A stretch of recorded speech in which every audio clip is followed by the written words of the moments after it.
UFC Fight Night Macau is happening this weekend. We're back. Already having withdrawals like a drug addict because I don't have UFC in my life last Saturday. Not the best main event, but these are my picks and predictions. 100% right edition. If you want to see all my picks, skip to the very end. I will have them listed at the side. We start at the top, as we always do. Song Yadong. Yadong Song, boy, versus Figgy. Not the best main event. If they were brave, they would have done Song Yadong versus Umar Nurmagomedov in China. If they were brave. They're not brave. They want to give a free win for Song Yadong to boost that Chinese market in Macau. For my understanding, Macau is basically like China's version of Las Vegas. So like a lot of gambling and, a lot of casinos and stuff. But this is going to be a free win for Song Yadong, bro. Davis and Figueiredo is, I don't even want to say washed, because you need a completely different word to describe him and his career right now. You're not Raoni Barcelos, bro. You're not this old Brazilian that's going to pull it out of the bag, who's on a 5-fight win streak. Raoni Barcelos, that man is on a completely different level. Figgy ain't that. He's got injuries. His output, his fights recently have just been shit. I don't care that he scraped by Montel Jackson. Song Yadong only loses to the elite of the elite at bantamweight. He lost to Piotr Yan, who's now the champion. He lost to Sean O'Malley, who's a former champion. Song Yadong, I think he beats a lot of guys. A lot of guys at bantamweight. And Figueiredo is just an easy win for him. Hate to say it. It's a 5-round fight, so can this go to the judges? Maybe, but I'm going Yadong by late round TKO finish. Let's do round 4. Song Yadong is good. He's got a great physique. He looks like he was part of Xi Jinping's Chinese super soldier program to fight America. I don't want to get into like eugenics or anything, but it's rare to see these types of physiques on East Asians. It is. You usually see them on like black guys or Eastern Europeans. He's got that 1 in a million physique for China. He is part of the MSS super soldier program without a doubt. Figueiredo's got nothing. Maybe they do Song Yadong versus Umar after this, but it could have been this one. It would have been a much better main event. But yeah. Next fight, look at this. 92% to 8. Minus 400. Slightly taller. I think Figgy's actually like 5'6", 5'7".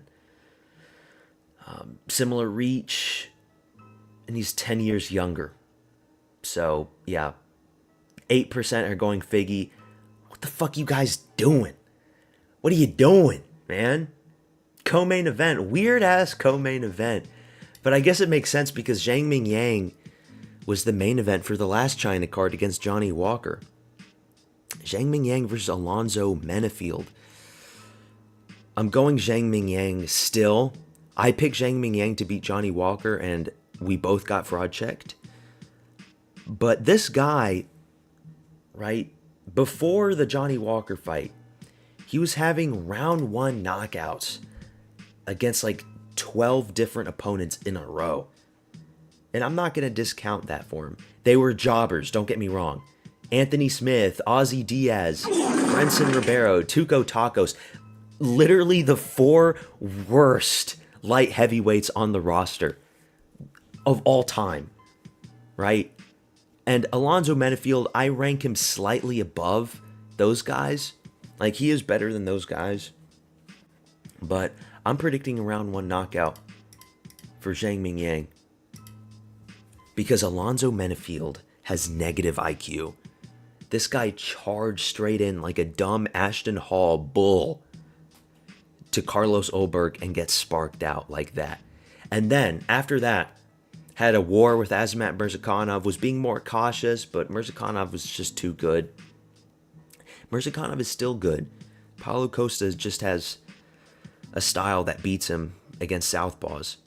And then he has 2 wins against Umar Sy and Julius Walker, where he was very cautious, did not throw a lot of heat, boring fights, and then against Volkan Oezdemir, he was trying to like up against the cage. He was trying to like bob and weave and you don't have the youth for that anymore, Alonzo. You're 38. You can't bob and weave. And then Oezdemir just catches him and brutally puts him out. Slime out, knockout. I think it's going to be like that. I think we're going to see a slime out. Similar reach. Zhang's a little taller. A lot younger. Same thing. I know we see Unks, get the wins over the young up-and-comer. But, like, if you're picking Menafield, you're picking him to win based on him improving his IQ and that he goes for calf kicks. And that he just calf kicks Zhang Mingyang, those big, giant Chinese chunky calves. Or he has another boring fight similar to the Julius Walker fight, where he does nothing and he just throws a 1-2 here and there. I'm not counting on that. Zhang Ming, if it goes to decision, they're going to give it to the hometown Chinese fighter. You know it. I think Zhang Mingyang's probably improved since then. He probably learned how to check a calf kick for once. And also, Johnny Walker, you can say what you want about him, but he is tall and long for the division. And he can be tricky for some. Okay? Mingyang wasn't counting on Johnny Walker shooting a takedown immediately when the round opened. So, Alonzo Menafield, I don't know what to say to Alonzo Menafield. It's fucking over. This guy, he's got some entertaining aspects about him, but it's been a while. More than 2 years ago. I remember his Contender Series knockout. Scummy knockout. He like did a glove touch, and then immediately started swinging on his opponent and knocked him out. It was nasty. It was scummy. But what can you say? 92-8. Similar to the Song fight. First round knockout. You never know. Alonzo, he does have melanin points. And usually I would pick an African American to beat an Asian guy, like 99% of the time. But Zhang Mingyang, look at his head. This picture doesn't do him justice. He's got a square rectangular block head. These guys are hard to knock out on the chin. He belongs in Minecraft. Great chin genetics for Zhang Mingyang. But not the calf genetics, but great chin genetics. We move on to the feature fight, heavyweight fight. Sergey Pavlovich versus Talison Teixeira. Easy win for Pavlovich. I know he's been looking a little shy and timid. He's been, a virgin recently in his recent fights. He hasn't had a knockout in a long time since Curtis Blades, right? Yeah. Curtis Blades was his last knockout 3 years ago. I think we're going to see a knockout here, though, against Talison Teixeira in round... Fuck it, dude. I'm doing round 1. This guy, 84-inch reach, pale vanilla orangutan arms. He was knocking so many people out in the first round, and then he came across Aspinall. And Aspinall made him his son. He made him his little boy. But Talison Teixeira is shit. Okay? His Contender Series fight against Arthur Lopez, he was getting tagged. He has no head movement. He's just 6'7". He's just a big fucking Goomba. That's all he is. He looks like a Goomba. He gets tagged. Justin Tafa was a free win. Knocked him out in the first round very easily. The Derek Lewis knockout. The stoppage was bullshit. I know he was grabbing the cage. But still, let's see some violence, okay? Jason Herzog stopped the fight. I think that was my first ever stream, actually. My first ever stream was I think it was in Nashville. Yeah, UFC Nashville. But Derek Lewis, he tagged him because, again, Talison's head movement is terrible. And then the Tai Tuivasa fight, terrible performance. I don't care that he won. He tried to go for takedowns a lot, and it worked. But I don't think he can go for takedowns against Pavlovich. Pavlovich has a combat sambo background. And he's got the reach advantage. And it says he's 6'3". I think he's 6'4", actually. He was eye level with Tom Aspinall. And Tom Aspinall is listed as 6'5". They were eye level. I think both guys are actually 6'4". I think Pavlovich and Aspinall are both 6'4". And I think Cyril Gane is legit 6'5". Because Cyril Gane was slightly taller than Aspinall. So yeah, Pavlovich, round 1 knockout. I think he's going to land some big overhand rights, similar to Derek Lewis. Or no, Derek Lewis was an overhand left. But I think he's going to land the overhands. He's going to knock down Taliesin, and we're going to see ground and pound finish for Pavlovich.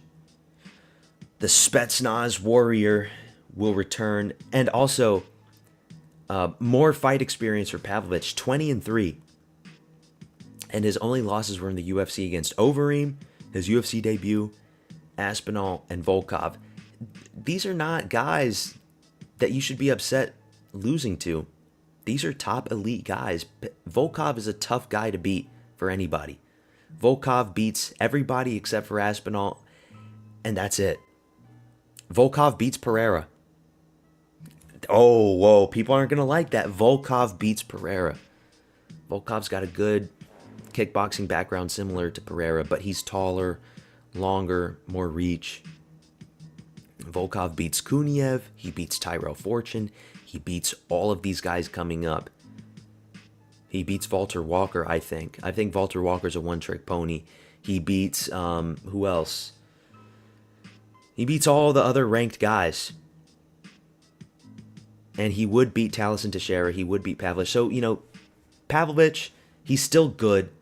What he did to Waldo, and then Waldo went on that long tear in 2025. Rosenstrike fight sucked, and then they kicked Rosenstrike for it.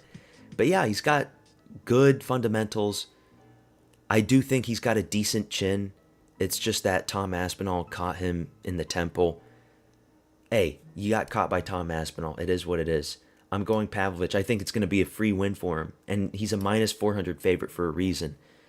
And there's a reason why only 4% of the Tapology predictions are going for Teixeira. Next fight, Kai Asakura is back against Cameron Smotherman. I'm shocked that they didn't cut Kai Asakura. It's good. And they put him against Cameron Smotherman, who is not a wrestler.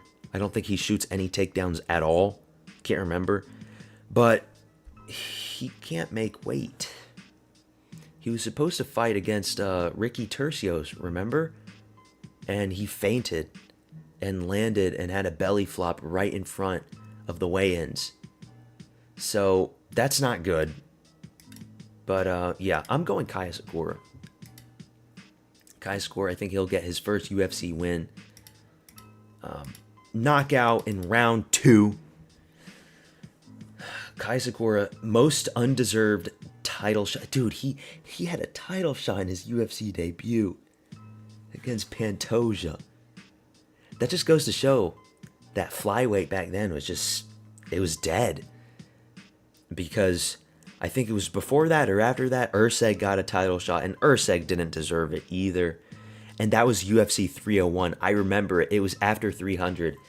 They did that main event, Pantoja versus Urseg. Ugh. Bro, that was bad. That was a bad main event. And then the Tim Elliott fight. Out of nowhere. Tim Elliott, everybody thought he was going to lose. He comes out and he puts him, it was like a guillotine, right? Yeah. But I think he'll get this against Cameron Smotherman. I did pick Asakura to beat Elliott. If Smotherman pulls this out of the bag and smothers Asakura, I'm going to be pissed. Because I don't want to be picking these guys repeatedly just for them to lose. But again, another 92-8. Okay, now we move on. Jake Matthews versus Carlston Harris. I have never been more confident in a Jake Matthews pick in my life. Carlston Harris from Guyana. This is the guy that was supposed to go against Michael Chiesa. And then he pulls out. And then they put Nico Price in his place. So you know that the UFC were doing this because it was going to be a free win for Chiesa. Carlson Harris looks like a bootleg, retarded version of MVP. I'm going Jake Matthews, round 1 submission. Easy win for Jake Matthews. He likes to fight these tall, lanky black guys. Like Phil Rowe, right? Phil Rowe, he beat Phil Rowe. He beat Chidi Njokuani, and things were going good. He beat 2 tall black guys for welterweight. Who else? Are they going to do him against Randy Brown? No, they put him against Neil Magny. Neil Magny is the ultimate white boy fraud check. He fraud checks these Abercrombie and Fitch poster boys like Jake Matthews and Mike Malott. So that's good to know. And who else? It was somebody else. Somebody else that Neil Magny fraud checked. These pretty white boys. But yeah. Jake Matthews, Carlson Harris, this guy, again, super old, washed up. Get these unks out of here. He does have the reach advantage. But this guy ain't special. I can't really remember. I just remember the Shavkat fight, but that happened so long ago. Easy win for Jake Matthews. The Celtic kid. Weird to have it in the Macau card, but it is what it is. Alex Perez versus Suma Derji. This is a tough fight to pick. Very tough fight to pick, actually. Massive reach advantage for Suma Derji. We saw this recently in his last fight with Jesus Aguilar. Jesus Aguilar, he's like a T-Rex in the UFC. Tiny T-Rex, Jesus Aguilar. Smallest reach for any male fighter in the UFC. It's true, by the way. I think his reach was like 61 inches. It was so bad. A little Mexican T-Rex.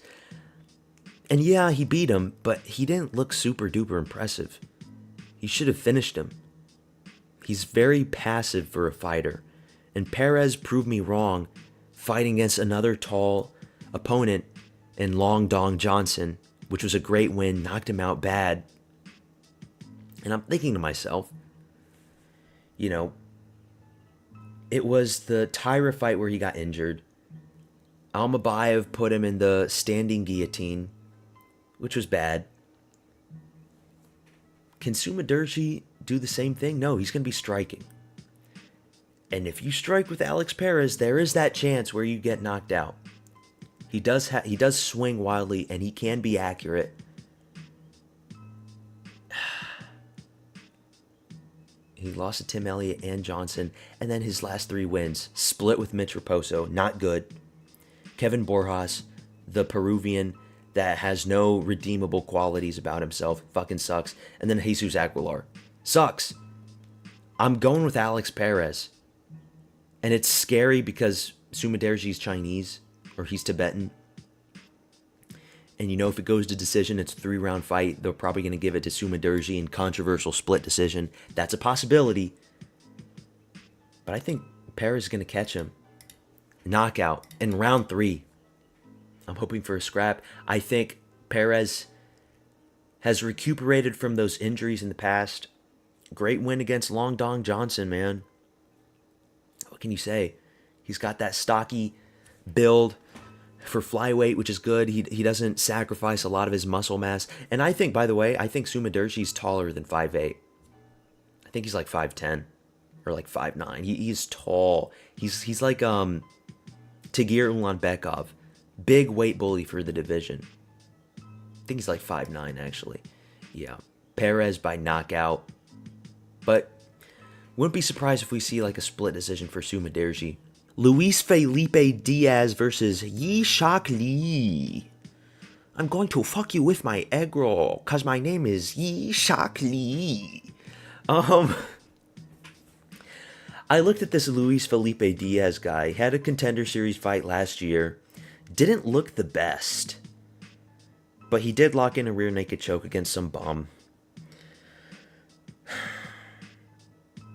These Contender Series debutants, they ain't all that. But this Yi Shak Lee guy, only 9 professional fights, and his loss was against rear naked choke. So I'm thinking, I'm brainstorming and I'm putting these puzzle pieces together.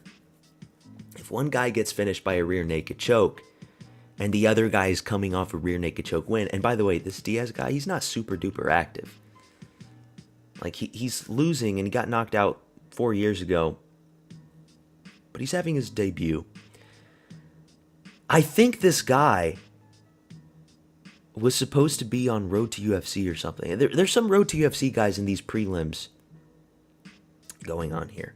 But no, this is a UFC fight. I'll go with Felipe Diaz by submission. And by the way, this is a middleweight fight. Middleweight Korean, not something you see very often. Usually Koreans don't pass lightweight, right?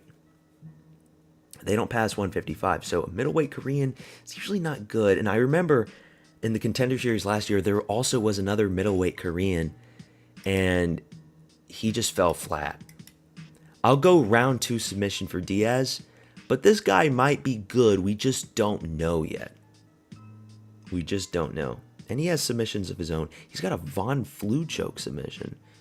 Okay. We got some OSP shenanigans going on with this guy. We'll see, though. This guy, I think he used to be obese, too, and he lost a lot of weight. He's got, like, some jiggly man titties, similar to Steven Asplund. Or I might be thinking of somebody else.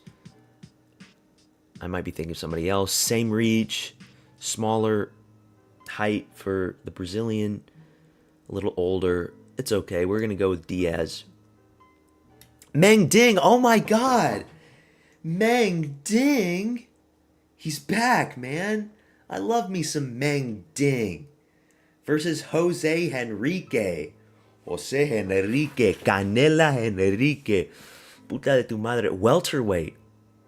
6'2 versus 6'3. Less reach compared to Jose Henrique. You know I gotta go with my boy Meng Ding.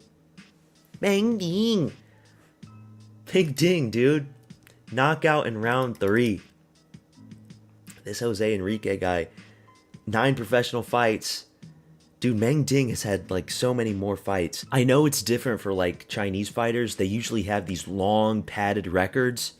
And it's, like, 99% of the other times where they're fighting, it's usually against other Chinese guys. And then when they branch out and they come to these, like, organizations like the UFC and they start fighting people from other parts of the world, they usually fall flat. They have some success, but they usually fall flat. I don't think it's going to be the case for this one.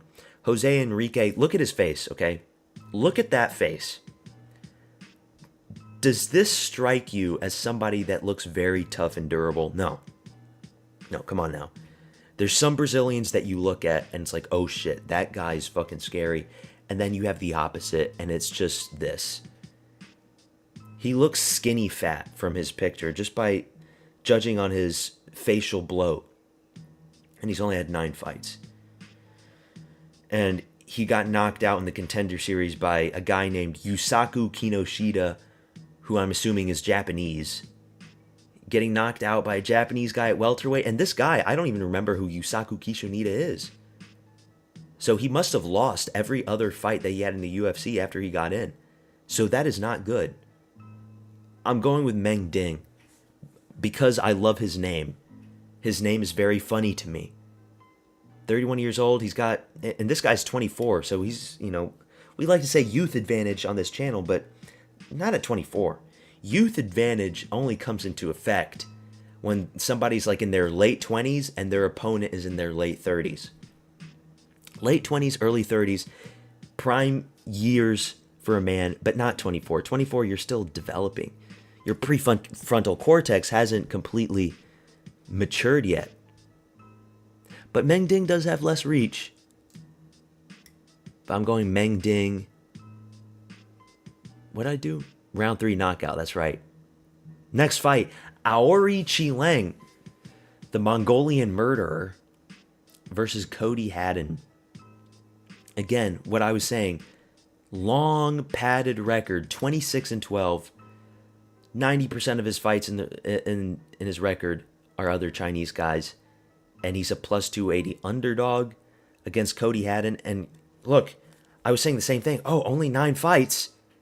You're going to pick the guy that has more fights and more experience 99% of the time. But in this case, I'll pick Cody Haddon. Oh, but he already beat one Cody before. He beat Cody Gibson. That is kind of strange. You're fighting another Cody back-to-back? What are the odds of that? Cody Haddon by decision. Yeah, he's only had 9 fights. But so far, he's looking quite well. Not against the best opponents, but there's a good step up against Aoriqi Lang. Same reach, same height. They're going to be the same, a little younger. Cody Haddon, I rank Australian white boys, and I keep saying this, I rank Australian white boys to be quite well up until they reach a certain point. Like JDM. Welterweight stacked. JDM beats a lot of guys, and he loses to some guys. That's different. This is at bantamweight. Colby Thicknesse. Colby Thicknesse doesn't have a lot of fights. He doesn't have a long range of experience. But he's doing good. He just won his last fight. He did quite well against Alexandre Topuria.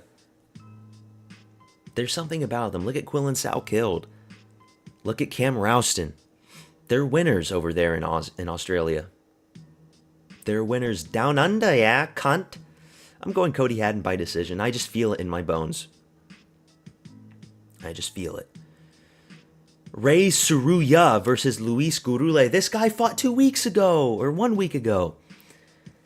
It'll be 2 weeks since the fight night. You know what's happening here? The UFC just cut a lot of people. They cut Tuco Tokos, which was deserved, by the way. They cut Ivan Erslan after he won. We've seen more egregious shit. Ivan Erslan, not the best guy, but I personally wouldn't have cut him. They cut Ketlin Vieira. They cut somebody else. They were probably looking to cut Luis Gurule if he had lost his fight with Hector Sosa. Not Hector Sosa. Daniel Perez. They're both Spanish. What the fuck am I talking about? Daniel Perez. They cut Daniel Perez. That was the other guy they cut. They were going to cut Luis Gurule too. But they probably told him, because by the way, Jesus Aguilar was supposed to be fighting in Gurule's place. UFC told Gurule, if you don't step in and you don't fight Ray Suruya, we're getting rid of you. If Gurule loses this fight, he's getting cut, and I do think he is going to lose. Because it's just too soon. It's not like he had a first round knockout and he took no damage. Nah, dude, he got leg kicked bad. He got hit. He took damage. He needs time to recuperate, but he's not getting that time. No fight camp, no training. He's getting in there, tossed in again. The only hope is that Suruya is really young, about to be 24. But overcoming this reach advantage. And look, Daniel Perez, it's not like it was a masterclass performance for Gurule. He's not good, even though I picked him. And I'm glad I picked him to beat Perez. But I'm going Suruya. The question is, are we going by knockout or by submission? I'll just go by decision. Because this guy, Japanese, I don't want to sound racist or anything, but I don't know how he can see. His eyes are very, very, compact, I guess you can say. Damn, look at him.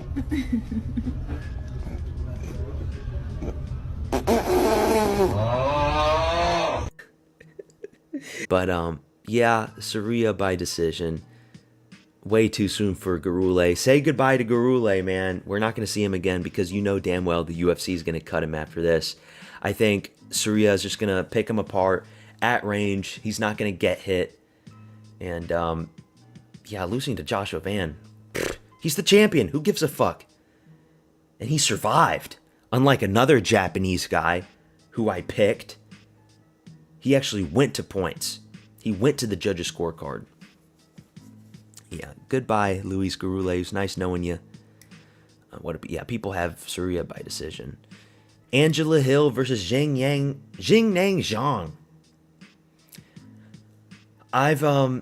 I've picked against Angela Hill every single time I've made this channel, and it's only been twice. I picked Lucindo and I picked Fatima Klein, and it hasn't wronged me yet. There is no such thing as auntie power. There is only unk power. And I keep saying that every time Angela Hill comes along. She's 41 years old. And I know Xingyang Zhang is 38, but 38 is better than 41. And she's 19-2. Angela Hill is 18-16. I know we don't like to look at records and say, oh, you can't always pick on records. But what has Angela Hill done? Nothing. She's got nothing. I can't remember anything spectacular coming out of her fights recently. She just stands there and gets hit. I'm going Xingyang Zhang. By decision. It's a woman's fight. At strawweight. It is what it is. That's that. And this girl, I think she was like the first major Chinese champion before Zhang Weili came into effect. And it makes sense because she's old. So, yeah, only 2 losses, and she's on a big win streak. Not super active, though. But, yeah, we'll go with her. Kang Ji Zhu versus Rodrigo Vera. Ever since in 2026, I have picked against Peruvians. They have gone on to win. I picked Malcolm Wellmaker. He loses to Jose Diaz. Is that his name, Jose Diaz, or Jose Ochoa? I can't remember his name. And then Clayton Carpenter loses to his other Peruvian guy. If I pick Kang Ji Zhu, Rodrigo Vera is going to beat him. In China, even though he's got the judges on his side. I'm going Rodrigo Vera. No, you can't. Because if I pick the Peruvian, he's going to lose this time. Fuck. What do I do? Ugh, fine, I'll pick Kang Ji Zhu. I'll do it. Even though most people are going Vera, I'm going Vera. By decision. Is he ginger? Is that a ginger Peruvian? No fucking way. These Peruvians are like short and fat and stumpy. And this guy's 5'7". Dude, 5'7" is really tall for a Peruvian. The average height over there is like 5'2" for a man. I'm kidding you not. So he's got some European ancestry. Looks like he's a ginger. I'll go with Rodrigo Vera. Only because Peruvians are undefeated in 2026, it seems. Yeah. And then the first fight. Oh my god. Why isn't this the main event? Loma Lukbunmi versus Jacqueline Amarim. It was UFC 321. Or was it 320? UFC 320, I'm pretty sure. Aspinall versus Gon. First fight of the night was Jacqueline Amarim versus Mizuki. I picked against my queen, Mizuki. And she goes out there and beats the shit out of Amarim 30-27. Wins every round, I'm pretty sure. And ever since then, I cannot pick Amarim. Poliana Viana sucks. She sucks. She loses to everybody. Vanessa Demopoulos also sucks. I'm a UFC fighter, bitch. Do you remember that clip that went around? She pushed this guy. I'm a fucking UFC fighter. Vanessa Demopoulos is like 5 foot. Get the fuck out. I could beat the shit out of Vanessa Demopoulos. And I have no fighting experience. Corey McKenna sucks. All these girls suck. Loma Lukbunmi. Bruna Brazil's a decent-ish win. I'm going Loma by decision. Yeah, she's shorter. Yeah, she's got less reach. It's straw weight. Decision. Amarim sucks at grappling. That's what I've learned about her. Loma, she's got some takedown defense at least. Muay Thai background. Yeah. Some people are going Amarim by submission. Who gives a fuck? These are my picks. I'm going to start the stream. Remember, this fight's in China. It's starting very early. We're going to have to wake up early if you're living on the East Coast. I'm going to miss most of these fights. For all the cards, I watch all the fights. Even though I don't stream like the early prelims, I still watch them. But this one, I want to see Perez at least. I want to see Perez on up. But if that fight's happening like 4 o'clock in the morning, then I'll miss it. You know, if the main card starts at 7, I can wake up at 7. I'll set my alarm clock at 7 o'clock and we'll watch the main card. We'll watch Jake Matthews. So yeah, tune in. Those are my picks. Song Yadong's got it done. Easy matchup for him. I think we're going to get 100% on the main card at least. Yadong, Zhang, Pavlovich, Asakura, Matthews. That's a lock, right? I mean, those are locked picks. Least confident would be Zhang Mingyang. Just because we don't know really how good he is. He's only beating the worst of the worst. And Alonzo Menefield, yes, he's terrible. But he does have knockout power if you get caught by him. So that's that. Like, comment, subscribe. I'll catch you in the stream. Peace out, motherfuckers.